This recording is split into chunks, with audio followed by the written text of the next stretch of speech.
Assalamualaikum warahmatullahi wabarakatuh. Salam sejahtera bagi kita semua. Om Swastiastu, Namo Buddhaya, dan salam kebajikan. Halo semuanya, saya Jessica Karolina Sihaan dan rekan saya Megawati. Kami dari kelompok 17. Kali ini, kami akan mempresentasikan materi penting yang relevan untuk setiap bisnis, yaitu Sistem Informasi Akuntansi. Presentasi ini merupakan bagian dari mata kuliah pengantar manajemen dan bisnis di bawah bimbingan Bapak Asrorudin. Melalui presentasi ini, kami berharap kita semua dapat memahami secara mendalam apa itu sistem informasi akuntansi, unsur-unsurnya, contoh penerapannya, standar yang berlaku di Indonesia, hingga keuntungan yang bisa didapatkan bisnis dengan mengadopsinya. Mari kita mulai dengan memahami apa itu sistem akuntansi secara umum.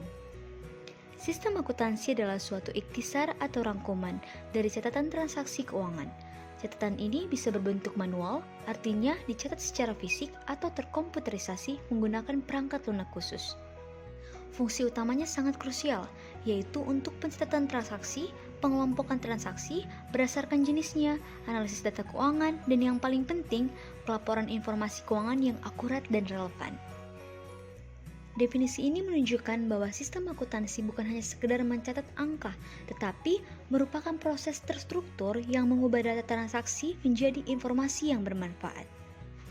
Nah, untuk memberikan gambaran yang lebih komprehensif lagi, mari kita lihat bagaimana para ahli mendefinisikan sistem akuntansi. Menurut Azhar Susanto, tahun 2011, sistem akuntansi adalah kumpulan subsistem yang saling berhubungan untuk mengolah data keuangan. Ini berarti ada banyak bagian kecil yang bekerja sama, seperti mesin yang memiliki banyak komponen untuk memproses data finansial. Warren Riff and Fish tahun 2005 menyatakan bahwa sistem akuntansi adalah metode dan prosedur untuk mengelola informasi kegiatan bisnis. Ini menekankan pada aspek operasional dan bagaimana sistem ini membantu dalam pengelolaan aktivitas bisnis sehari-hari. Selanjutnya, Barituan tahun 2000 mendefinisikan sistem akuntansi sebagai formulir, catatan, dan laporan yang digunakan untuk informasi manajerial.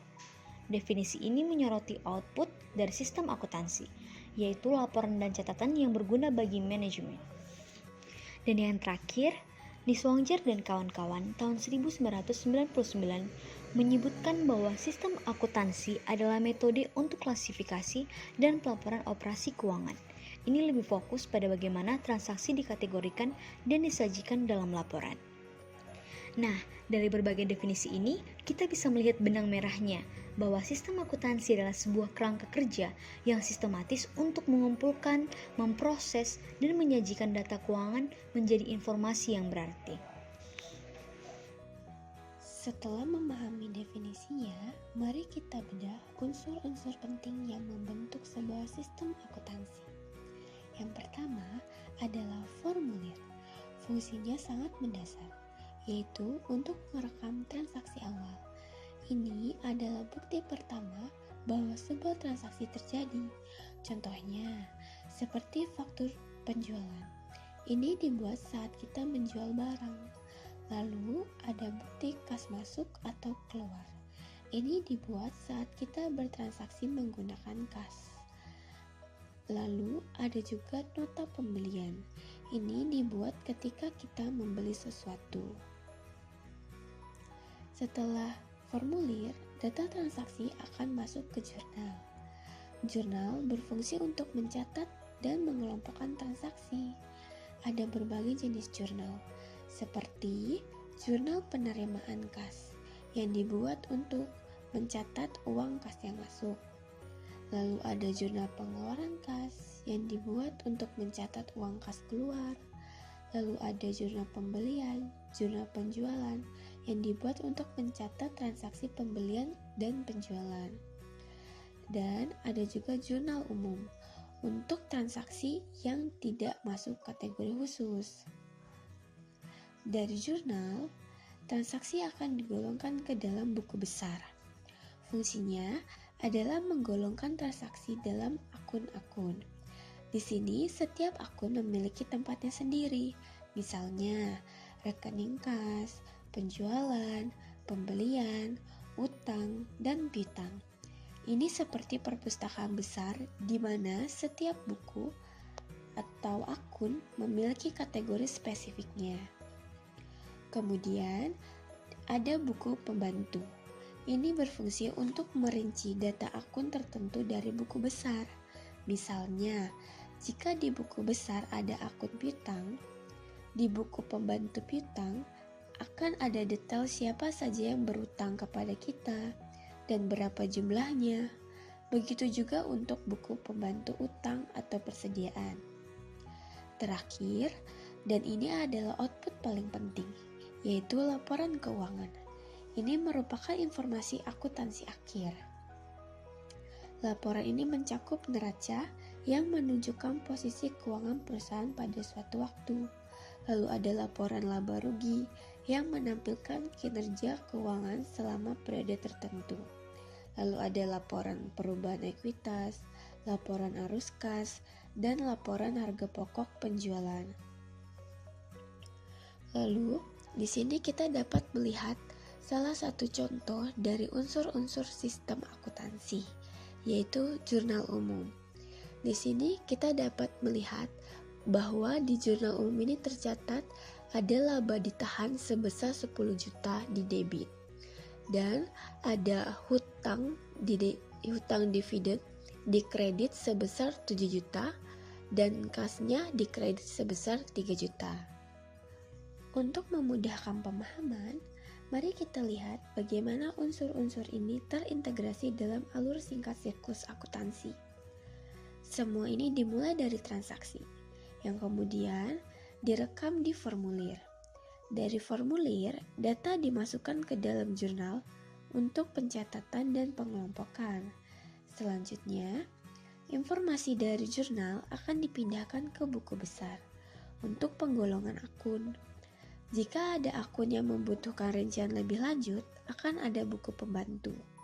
Dan pada akhirnya, semua informasi ini akan disajikan dalam laporan keuangan yang menjadi gambaran akhir kondisi finansial perusahaan. Siklus ini memastikan bahwa setiap transaksi dicatat dengan benar, dikategorikan, dan disajikan secara sistematis, menghasilkan informasi yang andal. Sistem akuntansi tidak hanya satu jenis, ada berbagai jenis penerapannya sesuai dengan kebutuhan spesifik bisnis atau organisasi. Yang pertama, ada sistem akuntansi manajemen. Sistem ini digunakan untuk menyediakan informasi akuntansi yang dibutuhkan manajer dalam merencanakan, mengendalikan, dan mengelola operasi bisnis sehari-hari. Fokusnya adalah memberikan informasi internal untuk pengambilan keputusan manajerial, bukan untuk pihak eksternal. Selanjutnya adalah sistem akuntansi persediaan. Sistem ini berfungsi untuk merencanakan dan memantau tingkat persediaan barang. Penting sekali bagi bisnis yang memiliki stok barang. Salah satu contoh penerapannya yang modern adalah penggunaan kode batang atau barcode untuk melacak setiap item secara real time, sehingga manajemen dapat mengetahui jumlah persediaan yang ada kapan saja.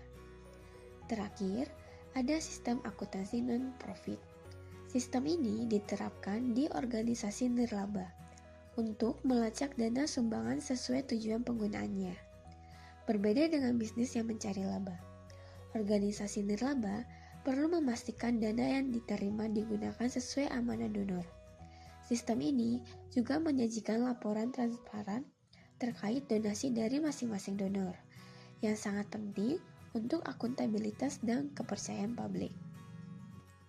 Di sini, kita dapat melihat salah satu contoh sistem akuntansi, yaitu dari sistem akuntansi manajemen. Di sini, kita dapat melihat informasi daftar biaya pengeluaran dari perusahaan. Bagi bisnis di Indonesia, sangat penting untuk memahami standar akuntansi yang berlaku agar laporan keuangan sesuai regulasi.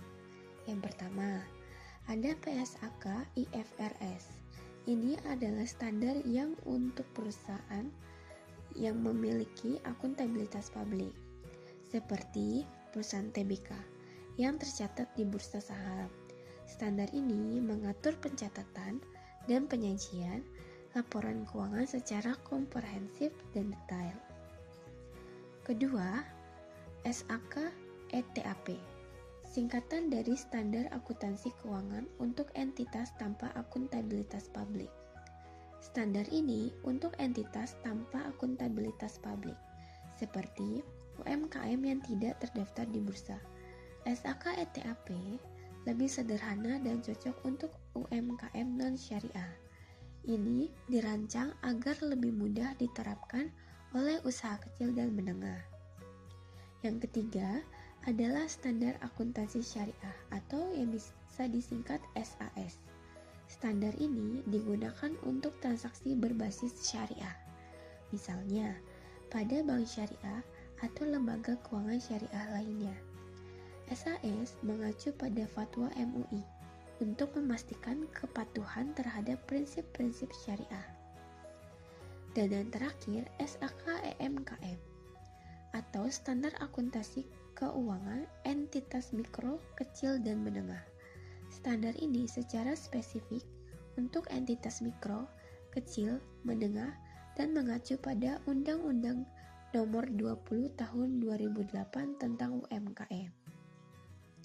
Penting untuk diingat bahwa perangkat lunak akuntansi yang digunakan harus mendukung standar di atas agar laporan keuangan sesuai regulasi. Kepatuhan ini tidak hanya soal legalitas, tetapi juga kredibilitas laporan keuangan kita. Mungkin ada yang bertanya, mengapa sistem akuntansi penting untuk bisnis kecil maupun besar? Mari kita bahas keuntungannya. Keuntungan pertama adalah mengurangi biaya. Dengan sistem akuntansi terotomatisasi, kita bisa mengurangi kebutuhan SDM dan biaya operasional karena proses otomatis. Pekerjaan yang dulunya membutuhkan banyak orang bisa dilakukan oleh sistem dan menghemat pengeluaran. Kedua, data aman. Informasi keuangan adalah aset berharga. Dengan sistem yang baik, data tersimpan di server aman, menghindari kehilangan dan pencurian. Ini sangat penting untuk mencegah risiko kebocoran data atau hilangnya informasi krusial. Yang ketiga, pekerjaan lebih mudah dan cepat. Proses pencatatan dan pelaporan lebih cepat. Cukup input data, hasilnya langsung keluar, tidak perlu lagi menghitung manual atau menunggu lama untuk laporan. Keempat, data real time. Kita bisa akses informasi keuangan kapan saja secara langsung. Ini memungkinkan manajer untuk mengambil keputusan yang cepat dan tepat berdasarkan kondisi keuangan kita terkini. Kelima, pembukuan rapi. Modul pembukuan dalam sistem tersusun sistematis, mempermudah pencatatan dan analisis. Ini akan sangat membantu saat melakukan audit atau analisis keuangan, karena semua data tersusun dengan baik. Dan yang terakhir, meminimalisasi kesalahan. Sistem akuntansi mengurangi human error seperti pencatatan ganda dan kesalahan hitung. Ini meningkatkan akurasi laporan keuangan dan mengurangi risiko kesalahan fatal yang bisa merugikan bisnis tentunya. Nah, sebagai penutup dari presentasi kami, dapat kita simpulkan bahwa sistem informasi akuntansi penting untuk efisiensi dan efektivitas pengelolaan keuangan. Ini adalah tulang punggung yang memastikan semua data finansial dikelola dengan baik. Dan yang tak kalah penting, selalu gunakan sistem yang sesuai standar untuk mendukung kepatuhan dan akurasi laporan. Dengan begitu, laporan keuangan kita tidak hanya efisien, tetapi juga kredibel dan sesuai regulasi yang berlaku. Nah, itu dia penjelasan tentang sistem informasi akuntansi. Semoga sekarang kita bisa lebih paham bagaimana SIA membantu perusahaan dalam mengelola data keuangan dan membuat keputusan yang lebih bijak. Terima kasih sudah menyimak.